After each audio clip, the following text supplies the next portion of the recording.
आता तुमच्या नागपूरकरांबद्दल काय भावना आहेत? आजही नागपूरमध्ये आम्ही कोणाचा पत्ता प्लॉट नंबरने सांगत नाही. आजही आम्हाला माणसं माहिती आहेत. हा याच्या बाजूला राहतो, तो त्याच्या बाजूला, भोयरच्या बाजूला राहणार नाही का रे, तो देशपांडेच्या जवळ राहणारा नाही का रे, असाच पत्ता इथे सांगितला जातो. हट्टाने नागपुरात सगळं काही आलं पाहिजे असा एक नेता. जेव्हा आम्हाला संधी मिळाली, मी असेल किंवा गडकरी साहेब असतील, आम्ही आपल्या नजरेसमोर नागपूर नेहमी ठेवलं.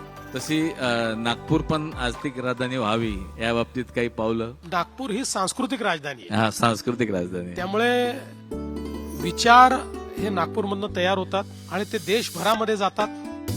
नागपूरचं जे विचारांचं सौंदर्य आहे ते आम्हाला टिकवायचं. आमचं स्वप्न आहे, गडकरीजींचं माझ्यापेक्षा पुढचं स्वप्न आहे.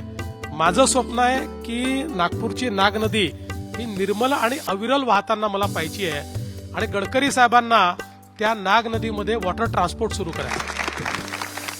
तर अर्थातच सावजी रस्सा का तर्री पोहे. अरे बापरे, फारच तुम्ही म्हणजे कठीण प्रश्न विचारला. आज तर्री पोहे. गडकरींचा कच्चा चिवडा की जोशींचा ताक समोसा? नाही, जोशीचा ताक समोसा. पुला पलीकडचं नागपूर का पुला अलीकडचं नागपूर? दोन्ही नागपूर. मी जन्मलो आणि वाढलो पुला अलीकडे, पण खरं सांस्कृतिक नागपूर हे पुलाच्या पलीकडे आहे. जेन्स ही सर तुमची खूप फॅन आहे बाय द वे, कारण त्यांना असं वाटतं की त्यांच्या सगळ्या डिलुलू वरती तुमच्याकडे सोलुलू आहे.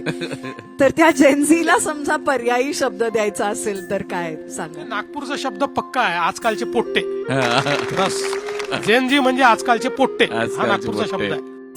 नागपूर शहरातल्या नागरिकांना आव्हान करतो की या नागपूर शहराचा बदललेला चेहरा नागपूरकरांनी बघितलेला आहे.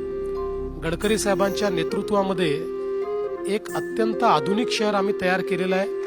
किंबहुना आता इंटरनॅशनल एजन्सीजनी जो रिपोर्ट तयार केला त्यात 2030च्या एशियातल्या 10 व्हायब्रंट शहरामध्ये नागपूर असेल अशा पद्धतीचा रिपोर्ट आलाय.